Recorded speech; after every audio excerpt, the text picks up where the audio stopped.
Fala, galerinha do Chat Podcast, boa noite, sejam todos bem-vindos. Hoje o nosso programa sobre TDAH, isso mesmo. Vamos lá, vamos repetir comigo. Transtorno, déficit de atenção e hiperatividade, não é isso? Isso aí, aprendeu. Aprendi. Bom, gente, aqui na verdade é uma parte 2, a gente já havia começado o programa, no entanto tivemos alguns problemas técnicos, mas a gente vai refazer aqui a apresentação das minhas convidadas. Hoje, mais uma vez aqui ao lado de Renata Lameira, seja bem-vinda. Muito obrigada pelo convite. Isso. E a psicóloga Graziele Crespo, muito obrigada pela sua participação no Chat Podcast, principalmente por estar esclarecendo as dúvidas aqui da gente, da população, com relação ao TDAH. Obrigada pela sua presença. Boa noite, obrigada, gente, por essa oportunidade de falar sobre o Outubro Laranja, essa campanha que é muito importante e ainda pouco conhecida, né? É verdade. Bom, eu também tinha comentado na outra parte que eu vi um vídeo que você fez e por isso que eu fiz esse convite, porque eu achei, assim, de extrema importância o que você falou no vídeo, da questão de muitas pessoas que, de repente, até têm e possuem o TDAH e não sabem, ou porque talvez ainda não procuraram o profissional correto para poder ter um diagnóstico. E eu falei, eu preciso ter essa menina no podcast para explicar melhor tudo isso pra gente. Então, assim, a gente já vai pergunta que não quer calar, o que é de fato o TDAH e quais são as suas principais características, Graziele? Perfeito, então, né, inclusive esse foi um vídeo muito interessante porque muitas pessoas me procuraram, muitas pessoas realmente demonstraram interesse ali no assunto, né, e foi muito interessante, me trouxe um retorno bem legal, inclusive, né, esse convite. O TDAH, como a gente já falou, é o transtorno de déficit de atenção e hiperatividade. Então, a gente tem aí 3 subtipos, que é a pessoa que é predominantemente desatenta, a pessoa que é predominantemente hiperativa / impulsiva, é muito importante falar da impulsividade também, e a pessoa do tipo combinado, que como eu falei lá no meu vídeo, sou eu, né? Eu tenho tanto a hiperatividade quanto a desatenção. Então, aqui eu vou tentar falar um pouco sobre o diagnóstico tanto das crianças quanto dos adultos, apesar de eu trabalhar somente com os adultos, né? Então, para você diagnosticar uma criança, né? E quando a gente fala criança no TDAH é até 16 anos e no último dia de 16 anos, né? A partir de 17 a gente já considera ali adolescentes tardios, né? Adolescentes mais velhos e adultos. Então, das crianças e dos adolescentes, a gente precisa ter pelo menos 6 critérios da desatenção, ou pelo menos 6 critérios da impulsividade, da hiperatividade, ou 6 critérios de cada um, 6 sintomas, né, de cada um, para que para que haja o diagnóstico, tá? Para os adultos, são exigidos apenas 5, tá? E no total, ali são descritos 9 de cada um, mas para diagnosticar, precisa de 6 para criança e 5 para adulto, tá? Então, a partir de 17 anos, a gente já considera pelo menos 5 para o diagnóstico. Isso porque, muitas vezes, o percurso do transtorno ele muda de acordo com a idade, né? Então, a tendência é que alguns sintomas eles vão se camuflando ao longo da idade. Mas pode ser que piore também. Um outro fator muito importante é que os sintomas apareçam antes dos 12 anos de idade, então ele tem que aparecer lá na infância. Então, esses 5 ou 6 sintomas, desde a sua infância, são coisas que já tem que estar recorrentes ali na sua vida. Isso, exatamente. Por quê? Né? É importante falar sobre isso, porque às vezes a pessoa vai ser diagnosticada na fase adulta, como foi o meu caso, mas esse sintoma ele vai estar presente ali desde a infância. Então, tem que fazer todo um progresso ali, né, na história da pessoa. Tem que percorrer toda a história da pessoa para que seja verificado se esses sintomas já estavam presentes na infância. Porque se não estavam, a gente já exclui ali a possibilidade de ser TDAH. E um outro ponto também é que tem que atrapalhar a vida dessa pessoa, tem que realmente causar transtorno. Então, tem que causar sofrimento e prejuízo, em pelo menos 2 áreas da vida da pessoa. Dessas 5 características, 2 tem que ser tipo... Não são as características, são as áreas da vida. Então, por exemplo, precisa atrapalhar a vida social e o trabalho. Precisa atrapalhar o relacionamento e o trabalho. Então, precisa ter pelo menos ali 2 áreas da vida da pessoa sendo atrapalhadas por esses sintomas. Por esse sintoma. Até Entende? na fase da infância também seriam 2 áreas? Sim, porque aí atrapalha, por exemplo, na escola, com os amigos ou na família. A gente tem diversos ambientes, né? Sim. Então, precisa atrapalhar ali a vida dessa pessoa em alguns desses ambientes. O que você falou de ser recorrente também é muito importante, porque um transtorno, seja ele qual for, ele precisa ser recorrente na vida daquela pessoa. Ele é crônico. O transtorno é crônico, tanto que a gente não fala de cura, a gente fala de remissão de sintoma. Então, ele precisa estar presente ali em praticamente todos os dias, na maior parte do dia. Por isso que muitas pessoas sofrem, por exemplo, com ansiedade e não têm diagnóstico de transtorno de ansiedade, porque aparece em momentos pontuais.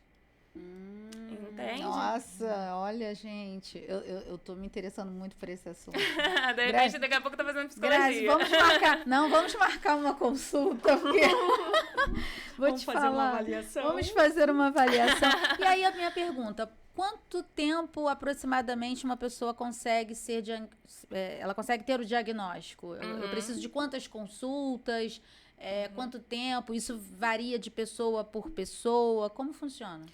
Quando a pessoa procura, primeiramente, um psicólogo ali, né, um psicólogo clínico, que é o meu caso, se essa pessoa já demonstra essa demanda desde a primeira sessão, porque às vezes isso surge durante a terapia, né? Então, vamos supor que a pessoa já me procurou com a demanda, olha, Grazi, tô vindo aqui porque eu acho que eu tenho TDAH. Beleza, você acha que tem TDAH? Então, por que você acha que você tem TDAH? Né? Isso eu jamais vou perguntar desmerecendo ali a pessoa, desvalidando a pessoa. Eu quero entender o que fez essa pessoa acreditar, porque isso vai me ajudar no diagnóstico. Né? Já aconteceu, por exemplo, de a pessoa chegar ali com a demanda achando que tinha TDAH e na verdade era autismo. Mas os sintomas que ela foi me relatando me trouxe esse insight de, opa, peraí, é parecido, lembra um pouquinho, tem alguns sintomas ali que se assemelham um pouco, mas é autismo. E aí eu fiz o diagnóstico diferencial para perceber se tinha o TDAH também, porque pode ser autista com TDAH. Com TDAH, é possível também. Mas era só ali o autismo, com uma questão da atenção, sim, muito presente, mas não chega a concluir todos os critérios diagnósticos para o TDAH. Então, é importante que essa avaliação seja feita. E aí vai depender muito do paciente. Depende do nível de insight dele, do quanto ele se percebe, do quanto ele consegue identificar ali os sintomas, né? O quanto ele consegue me trazer esse relato, o quanto ele lembra ali da infância, porque nesse caso, sim, é muito importante lembrar da infância, porque eu não vou focar na infância, né? Eu trabalho com a terapia cognitivo-comportamental, que é uma escola, é uma abordagem, uma teoria que eu sigo, que a gente foca no aqui e agora. Só que a gente não desconsidera o passado. Isso é muito importante dizer. Então, principalmente na busca do diagnóstico, a gente vai precisar lembrar ali da infância do paciente. Às vezes eu vou fazer uma sessão específica com algum parente, alguma pessoa que esteve muito presente na vida daquela pessoa na infância, para me ajudar no diagnóstico. Então, pode levar 1, 2 meses, 3 meses, 6 meses, 1 ano. Agora, depende muito. Na psicologia como um todo, isso é uma dúvida minha. Você clinicamente não tem como falar, uma pessoa tem como fazer um tratamento por X tempo. Depende de cada pessoa. Né? Assim, não tem um tempo. O psicólogo eu preciso fazer me cuidar por 1 ano. Não é assim. Eu estou fazendo uma pergunta porque eu já ouvi muita gente falar sobre isso, né? E assim, independente do TDAH, mas na psicologia como um todo, tratamentos com o psicólogo não tem prazo. Então, isso seria até antiético, porque a previsão taxativa de resultados. O ser humano ele é muito único para a gente poder dizer que ele vai demorar X sessões para poder apresentar um X resultado. Então, isso se torna muito problemático. A gente tem a psicoterapia breve, que é quando a pessoa ela vai ali, Grazi, olha, eu estou tendo esse problema aqui no meu trabalho, eu quero resolver isso aqui, eu não quero mais fazer terapia.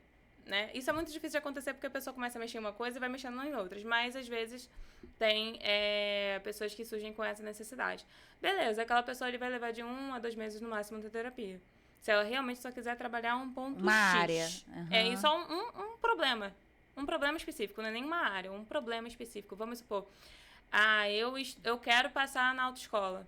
E a prova é daqui a um mês. E eu preciso ficar calmo pra não ficar reprovado. Exatamente. Né? Eu não tô conseguindo conciliar, eu preciso, né? É um problema X. Então, o problema dela é passar na autoescola. Então, a gente vai definir as metas. O que você precisa fazer pra você conseguir passar na autoescola? Quais estratégias a gente pode utilizar para você conseguir ficar mais calma ali no dia da prova. Mas, claro, vamos supor, se essa pessoa apresenta uma ansiedade muito acentuada, eu começo a perceber que tem algo além daquilo ali, aí eu já falo, olha, a psicoterapia breve já não serve para você, você vai precisar ficar aí na terapia por mais tempo se você realmente quiser se tratar e você quiser realmente ver algum resultado, né? E também a gente não garante que a pessoa vai passar na autoescola, a gente vai utilizar de recursos para que você consiga se manter calma. O dia da prova ali seja mais tranquilo, né? Mas isso depende também da pessoa no dia. Eu fiquei, ela falando, nunca tinha parado pra pensar nisso, em fazer por uma razão específica. Você imagina as noivas, né? Que a gente estava semana passada com a Joiceni aqui. Joiceni, beijo, minha linda. Você imagina, Joiceni foi minha cerimonialista do meu aniversário de 18 anos. Também já me ensaiou quando eu fui dama de aniversário de 15 anos. Todo mundo conhece a Joiceni. Todo mundo conhece a Joiceni. Joiceni, eu acho que você tem que fazer uma parceria com Grazi, porque aí você imagina, né? Assessoria pra noivas. Uma assessoria pra noivas e tem um psicólogo ali pra te Seria muito bom. Eu tomei Rivotril, tô falando sério, gente. E quando eu tava pra casar. Sim, é um momento, né, que é um momento natural ali, né, que é natural a gente se sentir mais ansioso, mas às vezes acaba trazendo prejuízo demais, né. Eu até brinquei com ela semana passada que ela não pode ser cerimonialista, ela tem que ser assessora de eventos, né. Sim. Assessora de casamento, assessora de 15 anos, assessoria, porque ela até falou que são outras demandas que vêm. Surgem muitas demandas, né, uma das fases mais importantes ali da vida da pessoa. Bom, pelo menos eu acredito, né, eu não gosto de generalizar, mas eu acredito que as pessoas não casam pensando em casar de novo. A não ser pra fazer uma renovação de votos. Então, pra ela, aquele momento ali vai ser o único na vida dela. Então, você imagina uma pessoa acabar não conseguindo realizar o sonho dela ali da forma como ela deseja, né? Não, então, acaba sendo uma pressão bem grande. A gente tá rindo, brincando, mas isso é muito sério. Deveria fazer... terapia que fala, né? Sim, terapia. Terapia né, pra casamento, pra aniversário, pra um evento, enfim. Minha mãe, no meu casamento, ela não conseguia falar. Os parentes também ficam muito ansiosos, né? Bem Vamos voltar pro TDAH, porque a pessoa já saindo aqui, ó. Desatenção. É importante você falar do tempo de tratamento, tempo de terapia, porque muitas das vezes as perguntas são essas. Nossa, mas você faz terapia há tanto tempo. Esse profissional talvez não está sendo assertivo, porque... Só que ele não consegue entender isso, o desdobramento de cada momento. E isso depende também da escola que a pessoa segue, né? Da abordagem que a pessoa segue. Na terapia cognitivo-comportamental, que é a que eu sigo, a gente trabalha com a alta. Mas existem abordagens que não. Então, a pessoa vai ficar a vida toda ali realmente fazendo terapia, ou até quando ela decidir que é o momento de parar. Mas na terapia cognitivo-comportamental, a gente entende, primeiro, que é 50-50, tem uma colaboração ali, tanto do psicólogo quanto do paciente, né? A gente trabalha de forma igualitária para que o processo aconteça. A gente fala que é uma parceria.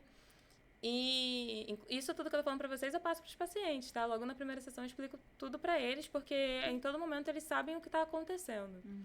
E esse paciente, ele vai ter alta. Então, quando ele começa a não depender mais do psicólogo, que a gente fala, que ele se torna o seu próprio terapeuta. Porque ele começa a chegar na terapia falando o que ele já fez, e não o que ele quer fazer, não a dúvida que ele tem. Então, ele chega só para uma validação. A gente começa a perceber ali que ele já está caminhando sozinho.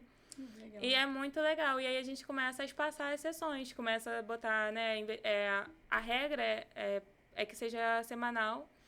E aí, essa pessoa começa a fazer ele de 15 em 15. Aí, depois vai mensal. Aí, depois ali do mensal, se a gente vê que ela tá muito bem, a gente nem arrisca mais, né? Ficou ali uns 3, 4 meses no mensal. Olha, beijo.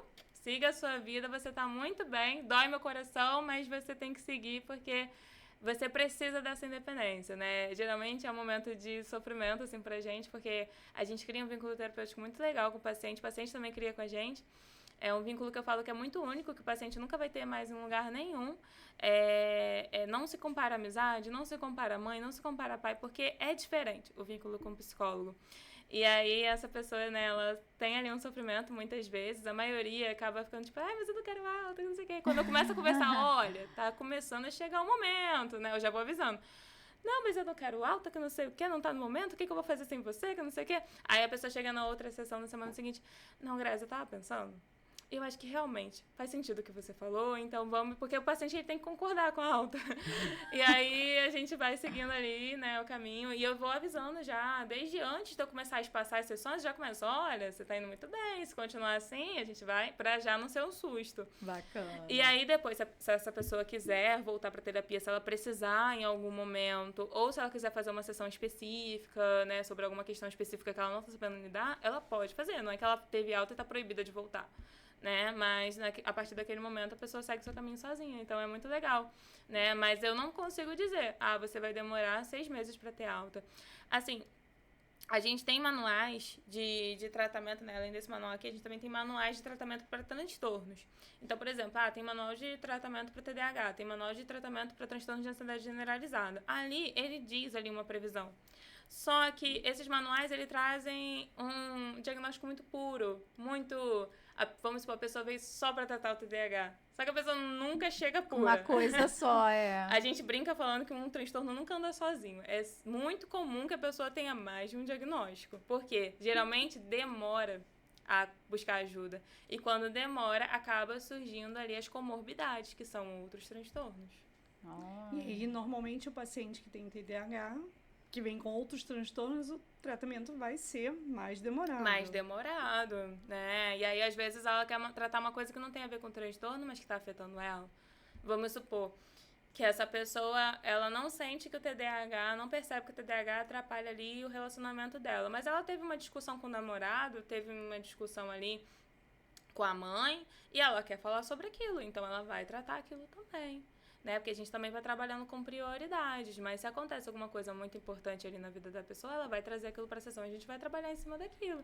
Então, tudo isso vai fazendo com que o tempo seja variável. Não dá pra gente ter esse controle, né? Não é um ratinho de laboratório que eu vou pegar e vou falar, olha, você vai fazer isso aqui e vai acontecer isso aqui. Entende? Entendi. Bom, você já falou pra gente que existem diferentes tipos de TDAH, que é a questão da desatenção, a questão da hiperatividade e impulsividade. Isso. E os dois. O combinado. E o combinado que, no caso, tem os dois lados. Perfeito. São tratamentos diferentes para cada um desses 3 diagnósticos? Como que funciona? Como que foi diagnosticado com a impulsividade e hiperatividade? Existe um tratamento específico para cada um desses 3? Então, é bem interessante essa pergunta. Geralmente a gente vai identificar quais são os prejuízos daquela pessoa ali e vai trabalhar em cima daquilo, né? Porque, como eu falei, é predominantemente desatento, é predominantemente hiperativo e impulsivo, mas não quer dizer que ela não apresente também desatenção, não quer dizer que ela também não apresente hiperatividade, entende? Só que um se sobressai mais do que o outro. Então, acaba que o tratamento, ele é o mesmo, mas a gente vai trabalhando em cima das dificuldades específicas. E isso também, né, é muito importante dizer que no caso do TDAH, a medicação, ela é fundamental, né? É muito importante, é difícil um caso de TDAH que não seja necessário o uso ali da medicação. Não que essa pessoa vai precisar fazer esse uso pela vida toda, mas acaba sendo muito importante. E, inclusive, quando descobre ainda na infância, se fizer o tratamento correto e, né, descobrir cedo, é bem provável que essa pessoa chegue na fase adulta com poucos ou nenhum sintoma do TDAH. Não quer dizer que ela deixa de ter, mas ela deixa de apresentar os sintomas. Então não é algo que ela vai, de repente, ter que tomar uma medicação pro resto da vida? Não necessariamente. Gostei de saber Até disso. porque é um transtorno. Exatamente. E aí, o que está se apresentando naquele momento trabalha o que está impedindo ou o que está incomodando, vamos botar assim, porque a gente vai manejar o que está sendo causador ali, né, dos prejuízos e sofrimentos. Aí a gente começa a trabalhar muito a parte comportamental, né, a parte cognitiva também, né, que são os pensamentos. Aí a gente começa a desenvolver a parte da memória, da atenção. A gente começa a desenvolver ali estratégias para o paciente, aí a gente vai precisar entender quais são as dificuldades específicas daquele paciente para que ele consiga ter uma vida mais funcional. Tem uma pergunta... essa é a função da terapia. Tem uma pergunta muito boa. O que pode ser feito no dia a dia para ajudar alguém com TDAH a lidar com os sintomas? E aí eu vou acrescentar. O que pode ser feito até no ambiente familiar? As pessoas, uma vez que essa pessoa já é diagnosticada, será que a família tem como, de alguma maneira, saber como lidar com esse paciente? Isso é muito legal, assim, essa pergunta, porque a rede de apoio, ela é fundamental, né, para qualquer transtorno, para qualquer doença, na verdade, né? Então, a gente precisa, sim, ter essa rede de apoio. Inclusive, é até muito legal, porque, né, para quem não assistiu meu vídeo, eu fui diagnosticada com TDAH há pouco tempo. E para as poucas pessoas que eu decidi contar, eu recebi um apoio muito legal, né? Eu contei e assim, já havia falado para essas pessoas que eu estava, né, investigando, e quando eu contei, as mensagens que eu recebi era: e como você está se sentindo? Como que você tá? Você tá bem com o diagnóstico? E aí eu tive a oportunidade de me expressar, de falar. E como eu falei, o vínculo terapêutico, ele não se iguala a nenhum outro, mas isso não significa que os outros não são igualmente importantes. Então é tão importante a gente ter ali, né, o apoio do profissional da saúde mental, seja tanto o psicólogo quanto o psiquiatra, mas não deixa de ser importante o apoio da família, dos amigos, né? E nessas palavras, ele começa nesse acolhimento inicial. A pessoa se sentir acolhida faz ela se sentir à vontade para poder falar sobre as dificuldades e pedir ajuda. Porque se você não se sente à vontade dentro do teu próprio ambiente, se a tua família te chama de preguiçoso, de lerdo, desatento, irresponsável, dentre tantas outras coisas, você não se sente à vontade, porque você acha que você vai ser julgado o tempo todo. Né? Então, muitas vezes é importante que a partir do diagnóstico haja um pedido de desculpas da família. Nossa. Duda, vou te levar no psicólogo, que eu já vi ali.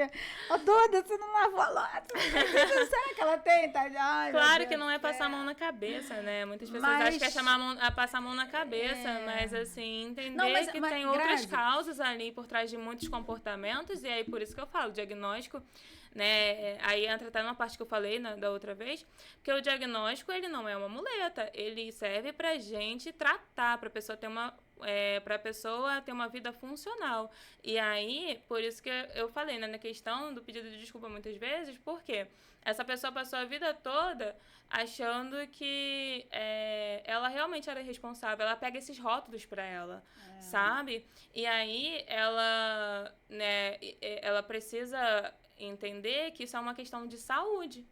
E por ser uma questão de saúde, precisa ser tratado. Não quer dizer que a partir... não, então minha filha tem TDAH, então ela pode fazer toda a bagunça que ela quiser, ela pode esquecer tudo, ela pode fazer isso, ela pode fazer aquilo. Não é isso. Mas a partir desse momento, a família entende que não é o momento de julgar, é o momento de ajudar. É até uma frase que eu vi muito legal assim no Instagram, né? É legal a gente pegar as coisas que dá pra aproveitar, de que quando uma pessoa tá se afogando, a gente não ensina ela a nadar, a gente puxa ela pro raso. Né? Então, esse é o momento de você resgatar essa pessoa e tentar entender o que está acontecendo e como você pode ajudar. E não apontar mais dedo, né? E nem passar a mão na cabeça também e achar que é tudo lindo a partir daquele momento. Não, você falou da rede de apoio e é importante que a família, essa rede de apoio, seja a família ou pessoas próximas, que elas possam entender como ajudar a lidar com essa situação. Com porque certeza. A pessoa rotula também porque ela talvez acha que o filho está sendo preguiçoso, não quer lavar louça porque ele é adolescente. A falta de conhecimento traz rótulos. É isso que eu ia falar. Vamos ser sinceros. Pelo menos eu venho de uma geração que os meus pais achavam que ir no psicólogo, como assim, entende? Sim. Meu pai, seu pai, né? Vamos pegar lá as pessoas que de 60 a mais. Você tem muitos pacientes de 60 a mais? Seja sincera. Eu acho que não. Eu acho que hoje as pessoas estão tendo um entendimento. Tem dois. Entende? Tá então, mudando, até as pessoas mais velhas estão mudando. Graças a Deus, que bom. Mas a falta de conhecimento realmente gera preconceitos. Preconceitos, né? exatamente. Então, por isso que eu falo, assim, a gente tem o direito de errar, mas a gente também precisa entender que a gente também precisa consertar o nosso erro, e aí é ajudando, né? Então, por isso que eu falei da questão do pedido de desculpas, porque isso faz com que a pessoa se sinta à vontade. Bom, então ela reconheceu que ela acabou errando ali comigo, de me julgar ao invés de me ajudar. Então, a partir de agora, eu me sinto mais confortável para poder falar sobre as minhas questões, né? Então, muitas vezes o psicólogo ele vai trabalhar em colaboração ali com a família, quando a família se propõe a ajudar. Então, as estratégias, a rotina é fundamental para quem tem TDAH. Fazer ali uma agendinha do que você tem que fazer. Exatamente. Viu, Duda? Pra qualquer criança, Tadinha, né? Tô pegando. Esse programa eu vou falar, assiste. Pra Em qualquer. casa também, vou colocar todo mundo para assistir. Vai colocar, A rotina, ela é fundamental para qualquer pessoa, mas pro TDAH ela é imprescindível. Porque a gente tem dificuldade para planejar, a gente tem dificuldade com gestão de tempo, então é muito engraçado, porque às vezes você vai fazer o cálculo ali do tempo que você leva para se arrumar, mas você não vai fazer o cálculo do tempo do trajeto, do tempo para pedir o Uber, do tempo de comer, e aí isso faz com que você se perca e você sempre chegue atrasado, entende? O tempo passa diferente quando a pessoa vê já passou muito tempo ou ela chegou muito adiantada. A motivação também acaba sendo um problema, porque o TDAH,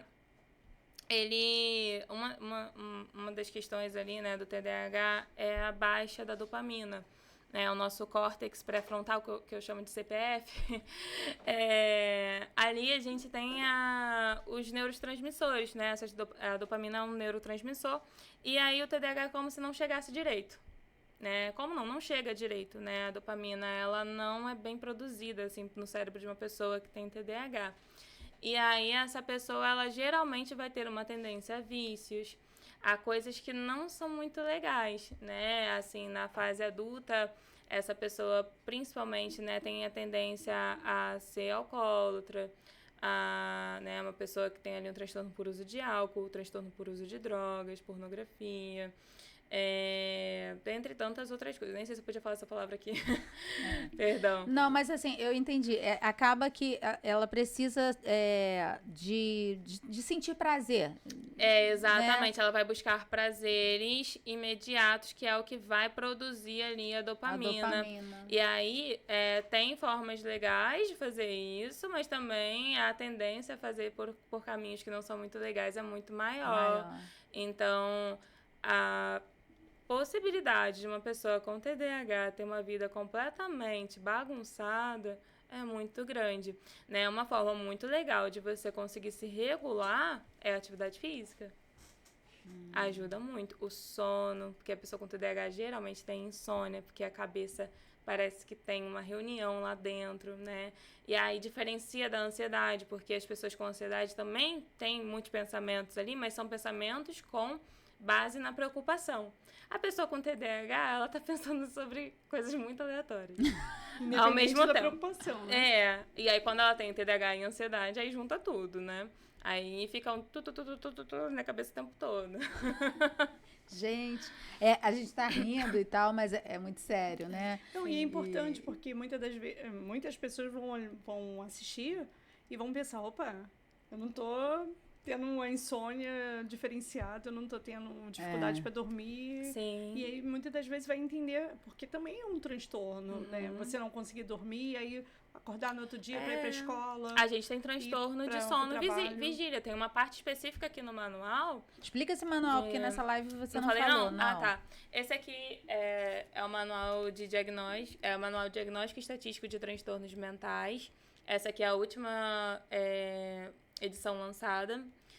Ele foi lançado, se não me engano, aqui no Brasil, porque ele é feito pela Associação Americana de Psicologia, né? A APA. E aí ele é produzido primeiro lá nos Estados Unidos, depois ele é traduzido e vem pro Brasil. Eu acho que ele foi lançado aqui no Brasil, se não me engano, em fevereiro do ano passado. E aí, a gente utiliza ele para se basear no diagnóstico, né? Para basear o nosso diagnóstico. Então, hoje ele é o principal instrumento de diagnóstico. Não que a gente não use outros, né? A gente não se limita somente a ele, mas ele acaba tendo um ponto fundamental ali para a gente identificar de forma mais clara quais são os critérios diagnósticos para um transtorno. E aí, a gente tem uma parte aqui só de transtornos de sono-vigília.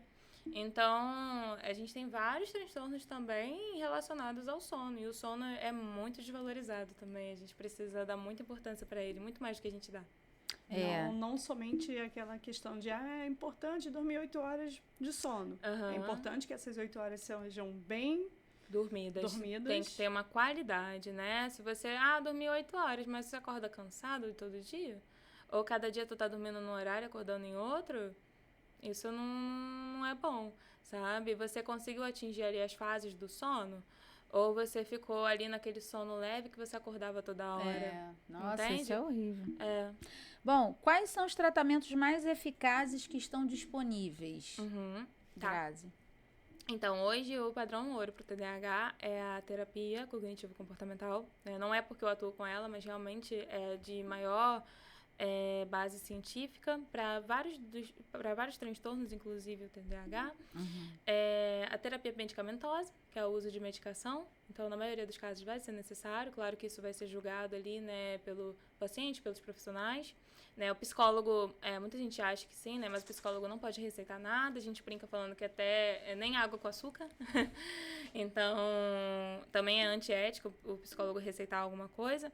Mas o psicólogo também pode ajudar ali, né, a conversar, a ter uma troca ali com o psiquiatra para entender ali as demandas do paciente, para o psiquiatra receitar, porque o psiquiatra ele é médico, né, e o médico ele medica. Então, auxílio medicamentoso. E também treino cognitivo. O treino cognitivo ele é muito bom. A gente tem aplicativos hoje que ajudam a treinar ali a memória, a atenção. Então, isso acaba sendo fundamental. Né? E na terapia você vai desenvolver estratégias, como eu falei, né? Até a questão da família, que vocês perguntaram. A família ela pode ajudar de diversas formas, né? A questão que eu falei da rotina, por exemplo. Então, vamos supor, a pessoa com TDAH, eu falei que perde muitos objetos o tempo todo. Então, ter lugares específicos na casa para guardar os objetos. Isso serve para qualquer pessoa, porque isso ajuda muito no nosso dia a dia. Né, produção? Né? Guardar a chave sempre no mesmo lugar. Isso eu sou chata. Eu sou muito chata. Eu sempre dou a dica de comprar aqueles ganchinhos para botar atrás da porta. Ou ter um potinho específico logo ali quando você entra em casa para já deixar a chave ali. Eu sou assim. Isso ajuda demais. Senão fica numa bolsa, fica em outra. Quando você vai sair, tá uma bagunça, você não sabe onde... Assim, às vezes sua casa nem é bagunçada, mas por você não ter um local específico para guardar suas coisas, você tá sempre procurando tudo. Então, uma pessoa com TDAH, ela vivendo em comunidade ali, com outras pessoas junto. Deve ser muito complicado. Aí eu tô falando assim porque eu tô pensando em mim e pensando no que acontece. Porque assim, você acaba, o que você falou, é tão bacana quando você tem uma rotina ou as coisas nos lugares certos. E aí você imagina, aí a outra pessoa vai, pega um negócio, coloca num lugar que não tem nada a ver e aquilo causa estresse, ansiedade. Daqui a pouco você a pessoa com TDAH ela fica perdida. Ela, às vezes, tipo assim, vamos supor, botei a chave aqui. Ué, mas ela não tá. Aí a pessoa já começa, mas será que eu botei aqui mesmo? Aí ela já começa a duvidar, sabe? Porque ela tá tão acostumada a perder as coisas que ela já acha que foi culpa dela, ela já acha que ela realmente não procurou direito. E aí ela acaba às vezes, pensando que pode estar em outro lugar, que outra pessoa pode ter colocado. Então tem essa dificuldade ali de organização. É um ponto muito forte ali, né, do TDAH, que são a baixa nas funções executivas, que é o que eu falei, né, sobre a questão ali do planejamento, da organização, da motivação, gestão de tempo, né, entre outras coisas.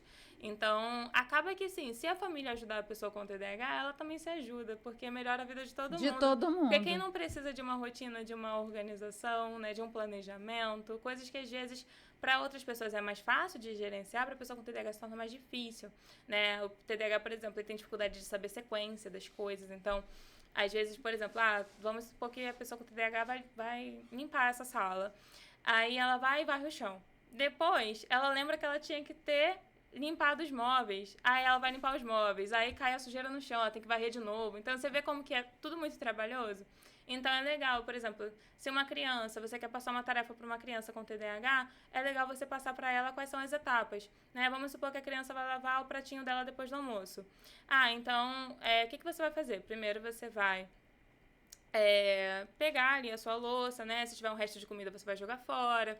Aí, depois, você vai molhar e você vai pegar a esponja, botar... Explicar o passo a Explicar o passo. passo a passo, porque às vezes pra você tá óbvio, mas pra ela não tá. E aí, você não vai precisar fazer isso toda vez, tá, gente? No início é mais cansativo, mas depois essa criança, ela vai aprendendo ali o passo a passo, ela vai entendendo. Então, é preciso ter uma paciência, realmente não é fácil, né? Não vou dizer que, mas aí os pais nunca mais podem brigar com essa criança. Claro que não, né? Todo mundo perde a paciência em algum momento. Mas se você for ali trabalhando, vai chegar um momento que essa criança ela vai ser mais funcional e ela vai ser mais independente de você. Grazi. Ela só vai ter um pouco mais de trabalho. Inicialmente, mas depois ela vai conseguir começar a criar as próprias estratégias dela. A partir do momento que você começa a ensinar essa criança que ela precisa criar estratégias, ela mesma vai, em algum momento, começar a entender alguma coisa que ela pode fazer. Se, por exemplo, se no meu guarda-roupa minha mãe me ajudou a arrumar e eu vi que dessa forma deu certo, então a minha escrivania eu também vou tentar arrumar aqui para ver como que eu posso fazer, como que eu posso fazer para ficar mais fácil, para não perder os meus cadernos, alguma coisa assim, sabe? Então ela mesma vai ali começar a levar isso para outros pontos. Gostei. A procrastinação é uma das coisas que acontece muito na pessoa com TDAH? Muito, muito. Tipo, deixar sempre algo para depois, aquela coisa. É um desses fatores de identificação ou não? Entra também, né, nessa questão da gestão de tempo, se eu não me engano, tá aí na parte da desatenção. E aí acaba que essa pessoa, ela geralmente vai ter essa dificuldade de noção de urgência. Ela não tem muita noção de urgência e acaba subestimando muito, né? Sempre acha que vai dar tempo, sempre acha que vai deixar para depois e acaba se perdendo. E também um outro ponto é que muitas vezes a pessoa com TDAH, ela acaba achando que ela não vai ser capaz de fazer aquilo. Por ela ter que lidar a vida toda com a desatenção, né, com todas essas questões, por esquecer detalhes. Então, ela às vezes acaba postergando porque ela acha que vai ser difícil demais para ela dar conta. Então, isso acontece muito também. Só que aí, quando ela vê o prazo chegando no fim, ela vê que ela se dá conta que ela vai ter prejuízos se ela não fizer. E aí, ela deixa para cima da hora e nem sempre dá tempo. Deixa eu te perguntar agora, porque eu lembro que tinha lá na caixinha de perguntas algumas com relação ao emocional. A pessoa com TDAH numa questão Foi alguma pessoa que me conhece. Com relação ao emocional. Ela é uma pessoa que ela vai de repente sofrer mais ou ela impacta mais na vida do outro, a pessoa que tem TDAH? Talvez ela que seja a pessoa que vai sofrer mais ou ela impacta mais? Olha, eu dentro acho de uma relação. As relações em TDAH geralmente são bem complexas, principalmente quando tem a presença ali da impulsividade, né? Porque a pessoa acaba não pensando antes de falar, ela acaba explodindo, ela acaba tendo comportamentos agressivos. Quando vai ver, eu já falei. Ai, meu Deus! Exatamente. Então, isso acaba sendo um problema muito grande. Então, ela tem as duas partes, né? Tem essa parte, a questão da irritabilidade também é muito presente ali no TDAH. Isso não faz parte dos critérios diagnósticos, mas a gente vê que também é muito presente. E também tem a questão do outro, né? Às vezes, quando o parceiro convive ali com uma pessoa com TDAH, ela acaba não tendo paciência para os esquecimentos, porque realmente é muito cansativo você conviver com uma pessoa com TDAH. Porque aquela pessoa tá esquecendo tudo o tempo todo, aquela pessoa... Perde tudo. Perde tudo, aquela pessoa esquece os prazos, né? Às vezes pode ficar sem luz em casa porque não lembrou de pagar a conta. E né? essa São pessoa vai sempre esquecer a data de aniversário de namoro. De namoro. Isso é muito casamento, esqueci. Sabe o que acontece às vezes? Isso é uma experiência pessoal. Eu sempre soube a data de aniversário, porque eu não tenho prejuízos na minha memória. Minha memória é muito boa, tanto que eu falo os dados aqui tudo de cabeça, né? Eu sempre soube a data de aniversário das pessoas mais importantes, assim, ao meu redor, né? Mas eu, às vezes, não associava o dia com a data. Tipo, eu não conseguia pensar... Beleza, eu olhei o calendário aqui, 14 de dezembro. Por exemplo, aniversário da minha mãe, né? 14 de dezembro. Aí, depois, passava o dia assim... caramba, 14 de dezembro é o aniversário da minha mãe, eu tenho que dar parabéns pra ela. Então, assim, nunca deixei passar a data, mas às vezes eu demorava um pouco, assim, pra dar parabéns.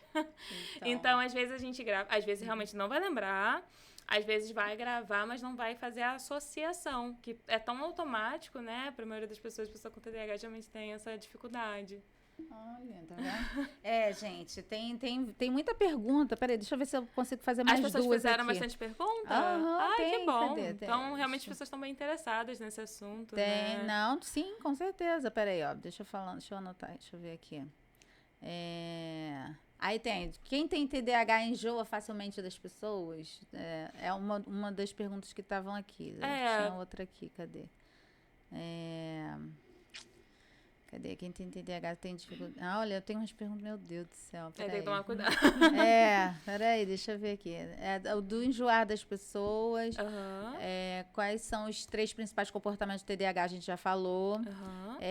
O exame que detecta, você já comentou, que na verdade é um tratamento. Né? Na verdade, o diagnóstico ele pode demorar, né? Não tem um exame tipo, eu vou lá no. Igual, por exemplo, a gente, vamos supor, tenho anemia. Você vai fazer um exame de sangue, você vai identificar lá no exame que você tem anemia. O TDAH não é assim, não existe existem ali, até que no manual também fala, né, sobre existir ali alguns tipos de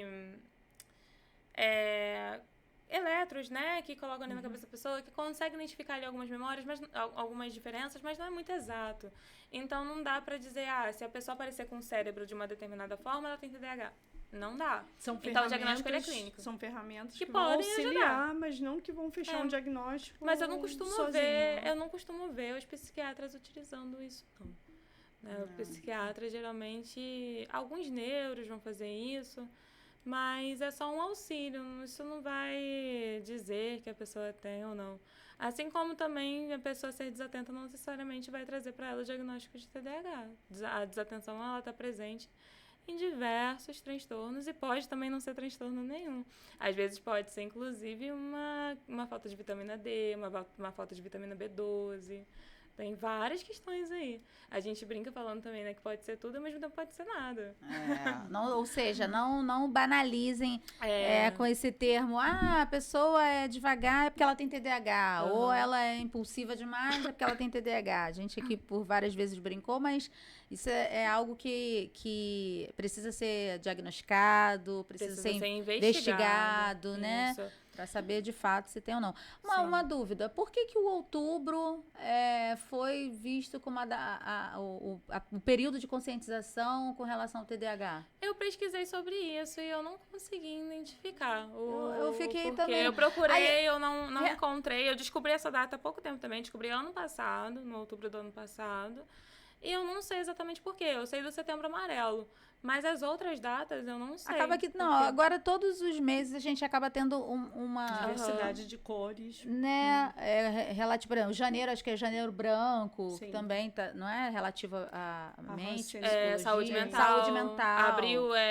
Abril azul do autismo. Aí, bacana. E aí, cada mês eu até brinco.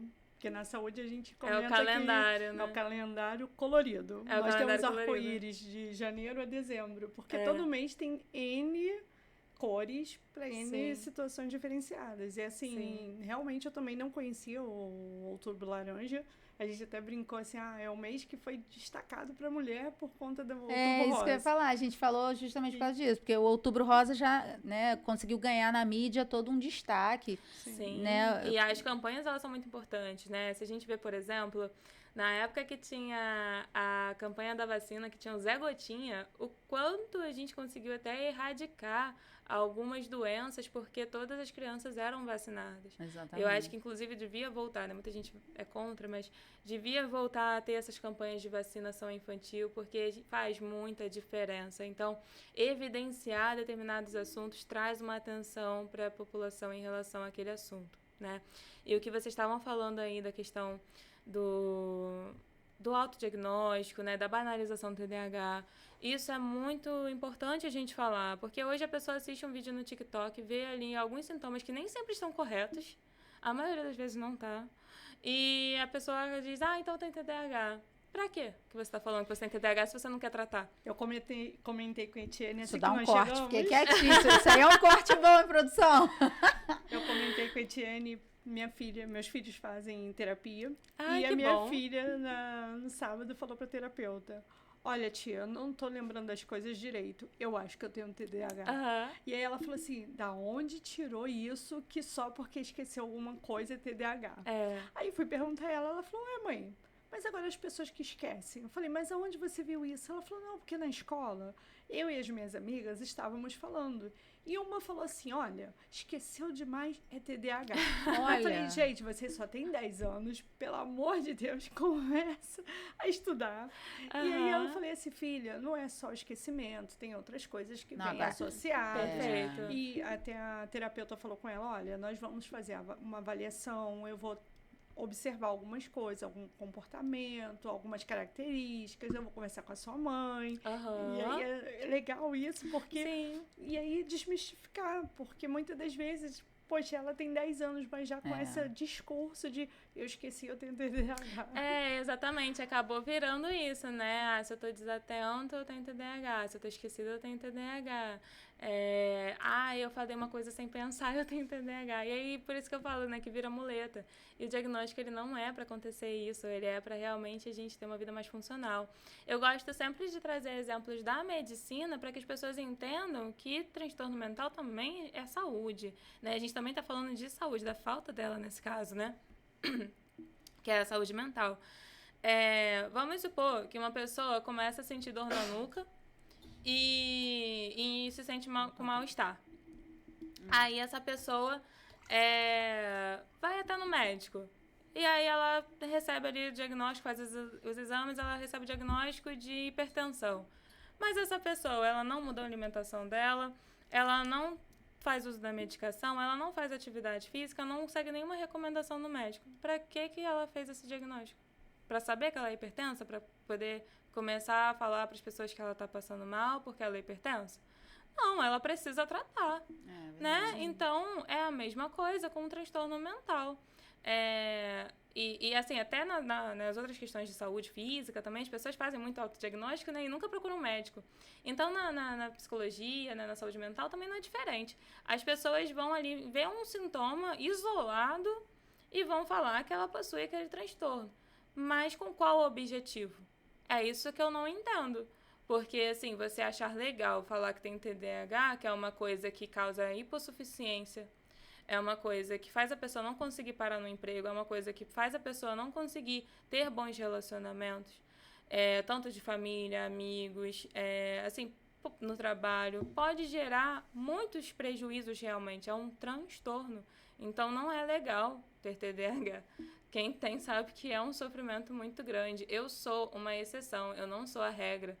Eu consegui ser uma pessoa com uma faculdade, hoje com pós-graduação, né? Tô fazendo aí uma pós-graduação. Eu consegui ter curso, ser uma pessoa bilíngue. Tudo isso é exceção. A regra é trazer muito prejuízo. Então, tratar isso de uma forma banalizada, isso não quer dizer que não pode brincar, tá, gente? Claro que pode, eu brinco também, eu rio também. Mas você achar que é só isso, achar que é só uma situação, engraçado porque eu esqueci alguma coisa, ou porque eu me distraí, porque tem a disfunção proprioceptiva também, né? De que às vezes a gente bate nas coisas e tudo, fica roxo. Eu vivo roxo. Tem algumas coisas, claro, que são engraçadas, mas os prejuízos, eles não podem ser levados somente na brincadeira. Então, é muito importante isso, sabe? Que realmente as pessoas buscam o diagnóstico entendendo que não vai parar ali. Entendendo que o diagnóstico ele tem a função de te direcionar para o tratamento correto. Porque, por exemplo, a pessoa chegou no médico falando que está com dor na nuca, pode ser 1 milhão de coisas. Se ela não tiver o diagnóstico correto e tomar uma medicação errada, e aí? Pode levar até a morte.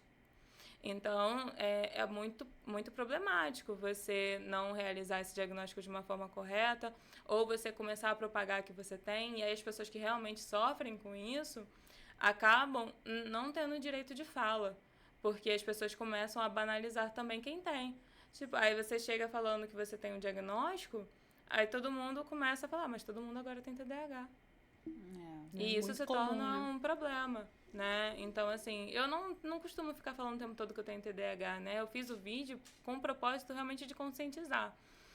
Mas quando eu vou comunicar por alguma questão, eu sempre falo, eu tenho diagnóstico de TDAH. Porque, no geral, para as pessoas que eu já conheço, eu falo que eu sou TDAH, porque não tem como deixar de ser, porque é um transtorno do neurodesenvolvimento. Mas, quando a pessoa ainda não sabe, geralmente eu falo, eu tenho diagnóstico de TDAH.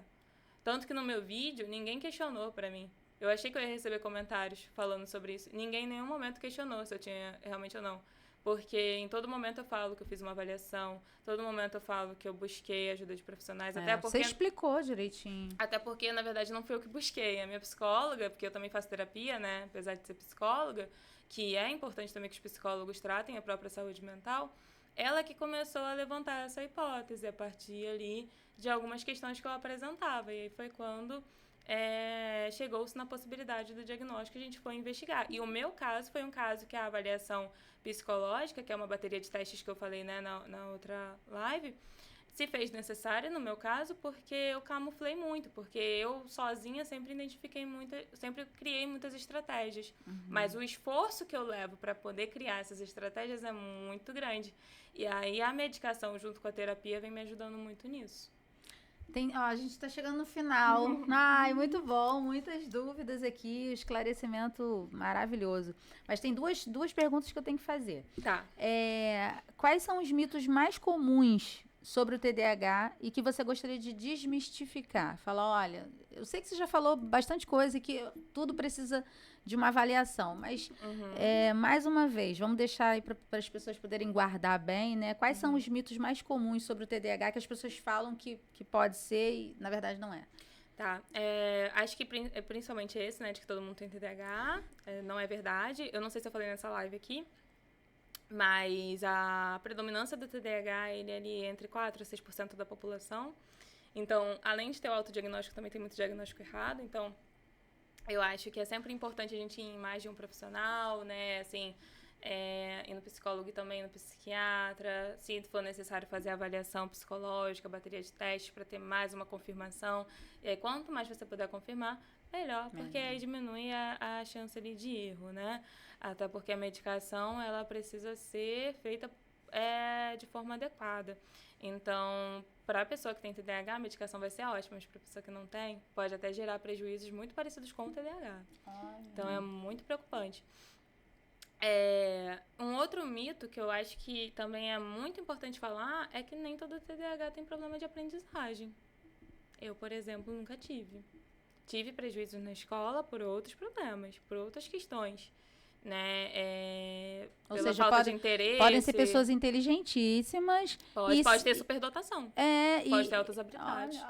E ser uma pessoa esquecida. E ser uma pessoa, não sei se pode falar, mas assim, desastrada. Né? Sim. Mas que é até considerado um nerd. Sim. Olha, é porque eu já tô pensando já numa outra pessoa que pode ser que tenha TDAH. A gente começa a identificar. Mas não é verdade. Quando ela falou essa do que tem TDAH, porque outra coisa, as pessoas generalizam muito o TDAH com essa questão de ser uma pessoa devagar. No popular, o lerdo. Você é lerdo porque você tem TDAH. Não, você não, uma coisa tem nada a ver com a outra. Como você falou. Eu, por exemplo, sou super agitada. Então, porque tem, igual você explicou, agora aprendi, gente. É o impulsivo, né? O hiperativo e tem a desatenção e tem aquele que tem os dois. Os dois. Exatamente. Então, gente, isso aí é uma das coisas que eu acho que tem que desmistificar. Não é porque você é devagar que é uma pessoa com TDAH. Não tem nada a ver uma coisa com a outra. Exatamente. Vamos desmistificar isso. E aí a outra pergunta Grazi, quais ferramentas e recursos úteis, você pode compartilhar alguns recursos ou ferramentas úteis para quem tem TDAH? Tipo, recebi o diagnóstico hoje, tá? O que é algo que eu poderia fazer para ajudar na minha vida? Eu sei que isso aí é toda uma análise, vai de pessoa para pessoa, mas existe algumas ferramentas que você já, ó, isso você não poderia deixar de fazer a partir do momento que você tem o diagnóstico. Isso também é super importante. Quais são essas ferramentas? Além do tratamento, né, do que eu já falei, né, que é imprescindível que você faça terapia se você quiser melhorar, se você quiser ter uma vida mais funcional, porque a pessoa que realmente vai em busca do diagnóstico, ela não quer parar ali, ela quer realmente mudar a vida dela, né, ela quer ser uma pessoa mais funcional. Então, além disso, vamos supor que você hoje identifica que você tem uma questão ali de desatenção, que você queria ser uma pessoa mais organizada, né, independente do diagnóstico ou não, como eu falei, estabelecer uma rotina, ter um bom planejamento, e aí você escrever é muito importante, porque a gente às vezes conta muito com isso aqui. Mas eu brinco falando que o nosso HD ele enche. Então, a gente precisa esvaziar. E a gente esvazia como? Usando agenda, usando um planner. E aí a gente pode, inclusive, agora em novembro eu vou lançar um produto que vai ajudar muito, né, na questão da organização. Então, é importante que a gente consiga passar isso, tirar o peso aqui e jogar para um outro lugar, né? Utilizar, vamos brincar aí falando que é um HD externo, que a gente começa ali. Eu uso muito hoje a agenda no celular mesmo, porque, por exemplo, eu trabalho com agenda, né? Meus pacientes têm horário marcado, então às vezes eu estou no mercado, o paciente me manda uma mensagem, eu posso olhar ali na hora e já remarcar. Né? Então, me ajuda muito. E colocar qualquer coisa na agenda é muito legal. Porque aí, por exemplo, alguém te chamou para um aniversário. Hoje é dia 29, aí vamos botar terça-feira. Então, domingo você tem um aniversário. Se você é uma pessoa que tem ali a questão com a desatenção, aquele dia vai passar quando você olhar o story, você vai ver as pessoas lá e vai lembrar, caraca, tem aniversário de fulano, que eu falei que eu ia.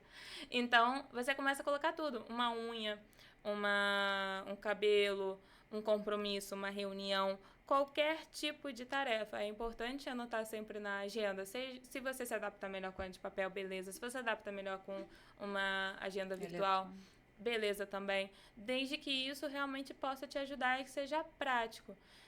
Você também escrever ali as suas tarefas que não tem horário, mas que você consiga escrever por ordem de importância, né, por urgência. Então, às vezes, o TDAH ele tem a dificuldade de entender ali qual a prioridade dele. Então, é importante que você consiga escrever. Isso serve para qualquer pessoa. Por isso que eu falei que, independente de diagnóstico ou não, isso vai ajudar qualquer pessoa, mas para o TDAH isso se torna mais importante. Então, por exemplo, eu tenho uma coisa que o prazo termina amanhã, então eu tenho que fazer hoje. Eu tenho horário para fazer? Não tenho horário certo, mas eu sei que eu tenho essa tarefa aqui para cumprir. E sempre deixar em um local visível, né? Porque não adianta nada você guardar e nunca mais ver aquilo, você não vai lembrar. Então tem que ser um lugar que você passa toda hora. Eu gosto muito também do uso de post-its, né, aqueles adesivinhos que você cola que dá para escrever em cima. Então é bom você botar num espelho que você sempre usa, ou ter um quadro branco em casa que você consegue escrever ali as suas principais tarefas da semana, ou então botar na geladeira. Qual o primeiro lugar que você vai quando você acorda de manhã? É esse lugar que você tem que deixar suas anotações. E é bom também compartilhar com quem você convive diariamente, Sim. Porque aí você tem uma ajuda. Só tem que tomar cuidado para não sobrecarregar essa pessoa. Sim. Então, por isso que é importante que o TDAH ele se trate para ele ser funcional, para ele não estar sempre dependendo de outras pessoas. Mas no início, é legal essa ajuda. Eu acho que nem é questão de sobrecarga, mas que a pessoa esteja ali entendendo também dessa dinâmica. Eu acho que, como você falou, essa dinâmica familiar, ela é importante independente de qualquer transtorno. Sim. Mas com uma pessoa com transtorno na família, essa ajuda para todo mundo, porque aí todo mundo entende. Aí a própria pessoa que tem o TDAH, ele vai entender, por exemplo, um filho, aí vai olhar e falar, não, minha mãe também tem certas tarefas, mas meu pai, meu irmão, então ele conseguir entender também a tarefa das pessoas que estão ao redor dele, porque não é só dele, já tem que lidar com a dele, com toda a demanda e ainda entender a demanda dos outros. Com certeza, né? Eu entendo que a rotina é muito pesada para todo mundo, mas vamos supor que uma criança ali foi diagnosticada e aí decidiram colocar um quadro em casa. É muito legal essa coisa do quadro, assim, eu gosto muito. E aí nesse quadro tem todas as tarefas que a criança precisa fazer naquele dia. Então isso já vai facilitar muito a vida dela. E aí o pai, a mãe já vai entender que só falar não vai fazer a criança lembrar. ela vai precisar cumprir o combinado também de escrever ali no quadro para a criança não deixar de fazer. Né? Ter recompensas também é muito legal, porque a pessoa com TDAH, ela tem essa baixa na dopamina, então quando ela tem a recompensa, a dopamina, ela sobe. Então, é um combinado de, se você, vamos supor, arrumar sua cama durante 7 dias, no final você vai ter uma recompensa. Vamos supor, você vai poder escolher uma sobremesa num dia específico da semana, ou você vai poder fazer um passeio, né? Ou você vai poder brincar com aquele brinquedo que você já tem. Não necessariamente precisa ficar comprando coisas, gastando dinheiro, né? Ou então a gente vai ter 1 hora de uma brincadeira que você quer. Então, até isso aumenta também uma recompensa e aumenta também o tempo de qualidade em família, né? Que isso tá muito em falta. Eu queria te perguntar, antes da gente, eu tô finalizando toda hora, mas peraí, tem mais uma pergunta. Essa questão do lazer, né? É algo que pode ajudar no tratamento, sabe? O que pode contribuir? E aí eu entro com essa parte do lazer, do família, do fazer o que gosta. Isso é importante?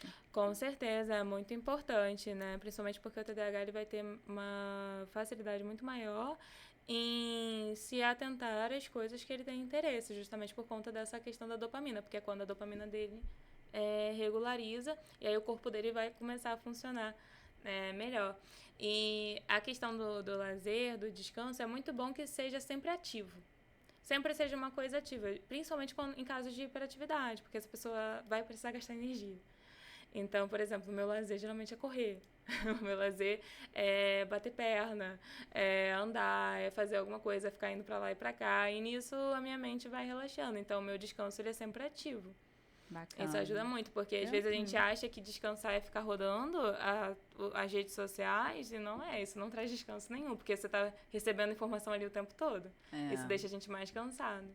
Isso é então, às vezes a gente fala, né, fiquei o dia todo deitado e continuo cansado. Por mas conta disso. O que eu tava fazendo? A cabeça tá o tempo todo ali, é verdade. Exatamente. E dá uma dica, porque eu acho que isso é importantíssimo. Você tava falando da qualidade do sono.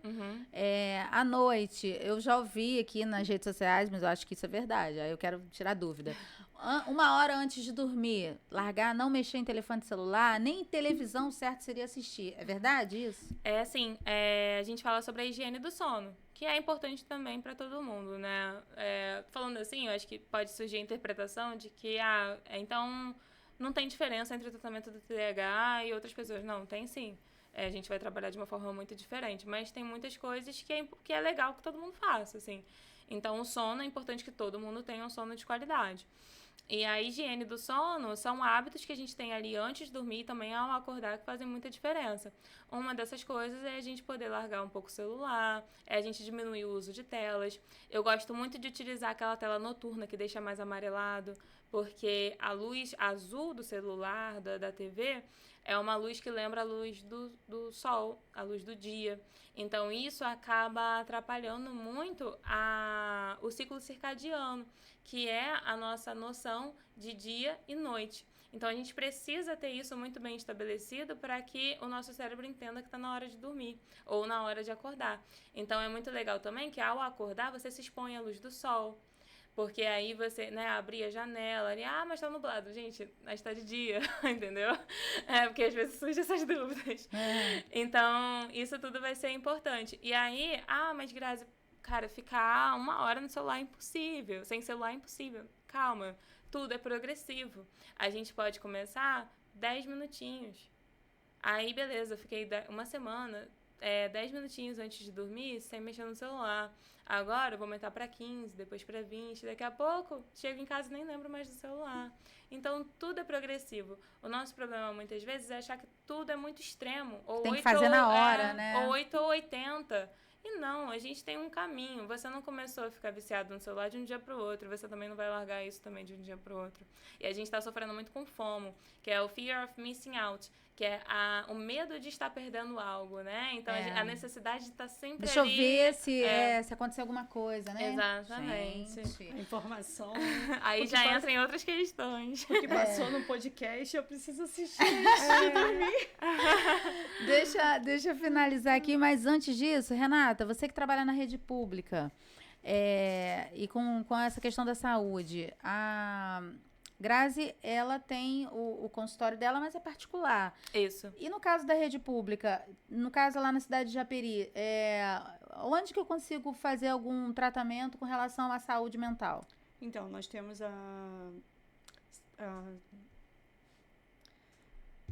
eu falo tanto de vigilância. Nós temos atenção especializada, e dentro da atenção especializada tem os psiquiatras, tem os neuropediatras e tem os neuros.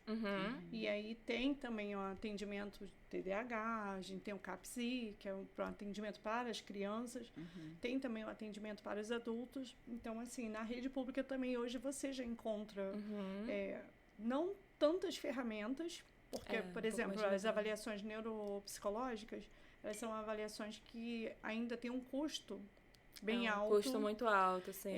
Eu vejo que algumas universidades fazem isso com algumas particularidades. Por exemplo, eu já consegui fazer uma avaliação neuropsicológica no meu filho pela Uniabel. E lá eles têm um diferencial de valores.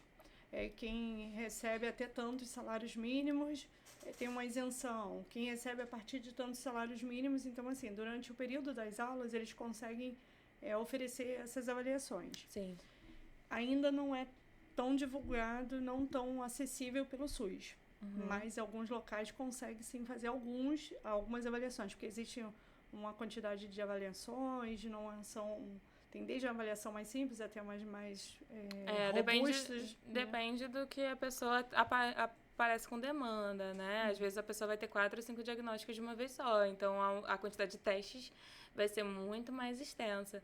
Essa questão que você falou das universidades é muito legal, porque a terapia a gente consegue fazer na universidade, né? Eu, como estagiária na faculdade, eu atendi no SPA, que é o Serviço de Psicologia Aplicada. Algumas faculdades vão oferecer também o serviço ali, né, de avaliação psicológica, e como ela falou, o preço é mais reduzido, de acordo muito ali com o que a pessoa consegue pagar.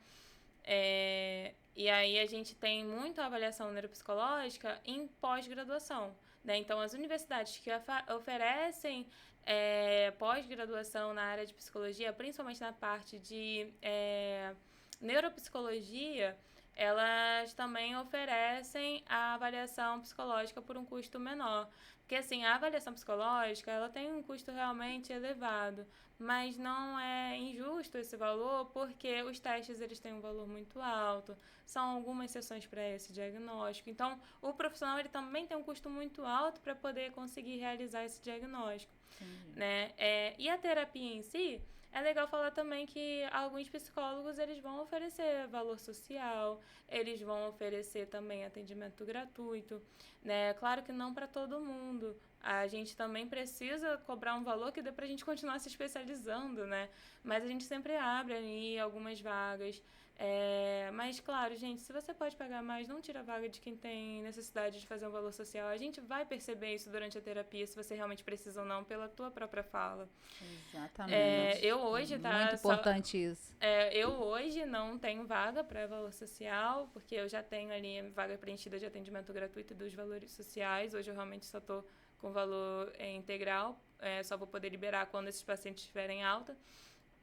Mas... De repente, se você tiver alguma colega de trabalho que tenha condições, eu acredito que a pessoa pode estar entrando em contato com você e você indica, né? A avaliação eu não faço, né? Mas eu indico. Aí eu também não conheço pessoas que fazem de valor um pouco mais baixo, mas tem as universidades que ajudam bastante. E a gente também tem algumas plataformas, assim, né? Que ajudam muito, por exemplo, tem uma chamada PCMeet, que é uma plataforma que geralmente ali os profissionais cobram um valor mais abaixo e tudo. Então, a gente tem aí algumas possibilidades, sim.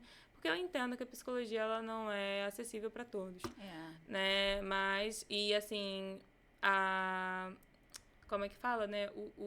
Os aparelhos públicos, eles realmente têm uma superlotação. Então, eu entendo que o SUS faz o que pode, mas não dá para fazer tudo. A demanda é muito alta. Por exemplo, nós temos lá o serviço da psicologia pela saúde e temos também o serviço pela educação. Até por conta desse público diferenciado das escolas. Então, assim, precisou fazer uma divisão para que a gente pudesse ter um pouco mais de acessibilidade. Para aumentar o acesso ao público, né? Porque realmente está bem necessitado. Essa coisa também de que, assim, só para finalizar, nessa coisa de que só rico tem problema. Que problema de saúde é falta de louça para lavar, gente. Não é assim, não. Quanto mais hipossuficiente a pessoa é, mais problema de saúde mental ela tem. Pois é, e é por isso que deveria ter, assim, a gente fala porque eu acho que é o papel da comunicação trazer isso para todo mundo, Sim. né? Para que as pessoas possam entender que todo mundo precisa. Então, faz um esforço e, se puder, procura um profissional. Aqui as meninas já deram várias dicas que vocês podem procurar faculdade, universidade, pós-graduação e até mesmo um atendimento aí com um custo reduzido. Grazi, muito obrigada. Aquele momento. Muito obrigada pela sua contribuição aqui em falar sobre o TDAH. É muito importante de verdade. Esse programa ele vai ficar gravado. Então, compartilha, tá? Porque eu acho que vale muito a pena você entender um pouquinho mais como funciona, passar para ali um amigo que também está precisando de ajuda, que quer entender um pouco mais. E, Grazi, deixa suas considerações finais. O que você gostaria de deixar como mensagem? Eu quero agradecer a participação, né? Eu gosto muito de falar sobre a minha área, não só sobre o TDAH, mas sobre psicologia em geral. Eu realmente sou muito apaixonada por isso. Acho que até por isso eu não tive nenhum prejuízo na faculdade. Mas é muito bom poder ter a oportunidade, ter esses espaços para poder divulgar, porque hoje eu vejo um público muito interessado em saúde mental, mas com pouca informação de qualidade, né? Porque a gente vê muitos curiosos falando sobre transtornos mentais, sobre saúde mental, e poucos profissionais realmente falando sobre, né? Muitos psicólogos ficam escondidos aí, eu acho que eles deveriam falar mais, porque dentro do nosso conselho, dentro do nosso código de ética profissional, diz que a gente deve trazer o acesso à informação da nossa ciência, do nosso saber. E o que eu estou fazendo aqui é ético, o que eu estou fazendo aqui é realmente importante, é um dever meu enquanto psicóloga. Então, eu agradeço muito essa oportunidade, porque a gente precisa também de outras pessoas para nos ajudar a realmente ter essa oportunidade de propagar mais sobre a ciência, porque psicologia sim é ciência. E se você também, né, a gente falou muito sobre os atendimentos sociais, mas se você estiver procurando psicólogo particular, eu atendo aqui em Queimados, também atendo online, então é só você me chamar lá. No meu Instagram tem o meu link com o acesso direto ao meu WhatsApp, ou você pode me chamar no direct também, que eu te passo todas as informações sobre a terapia e te explico como que eu posso te ajudar. Perfeito. Renatinha, suas considerações finais? Então, agradecer, porque acho que hoje mais aprendi do que perguntei. E, assim, é muito importante a gente estar sempre divulgando, né, as informações, como você falou. É um canal que a gente tem aqui de oportunidade de estar divulgando informações coerentes, informações com embasamento técnico, informações que vem com base na ciência. E acho que isso é importante a gente estar, e aí mais uma vez eu falo, compartilhem, esse é o momento, compartilhar informação com qualidade. O chat está aqui, eu falo que eu me apaixonei porque eu vejo a qualidade, eu vejo a ética do trabalho. Então, assim, e uma coisa que eu falo se você conhece alguém que tem alguma característica e que você pensa, pode ser ou não pode, procura orientação, procura ajuda médica ou psicológica para que seja realmente avaliado e seja diagnosticado por um profissional. Porque ficar só no achismo é ruim, porque a gente não vai ajudar. Nenhum. E ainda causa um desserviço. Sim. É isso aí, gente. Não se esqueçam, tá aqui, ó, de espalhar a conscientização sobre o TDAH e o Outubro Laranja. Isso. É por isso que nós aqui eu tentei vir de laranja, gente. Falei que eu ia falar sobre isso. Coloquei aqui o mais laranja que eu achei na minha casa. Mas é isso, brincadeiras à parte. Muito obrigada por vocês que nos assistiram. Nossos patrocinadores passaram na tela durante toda a programação. Quero agradecer a cada um deles que faz com que esse programa esteja aqui no ar todas as segundas-feiras com Papo Aberto, terça-feira resenha com elas e quinta-feira política municipal. Nessa quinta-feira nós vamos ter, pode confirmar, né, já o nosso convidado? quinta-feira, o vereador eleito Felipe Carvalho, jornalista, vai estar aí com a gente. Então, tá lá como tema, por que fui eleito? Por que vocês elegeram Felipe Carvalho? Ele vai estar aqui contando um pouquinho como foi a trajetória, né? E quais as expectativas para o 2025. Então é isso, gente. Nosso muito obrigada e até quinta-feira a gente aguarda vocês novamente. Tchau, tchau.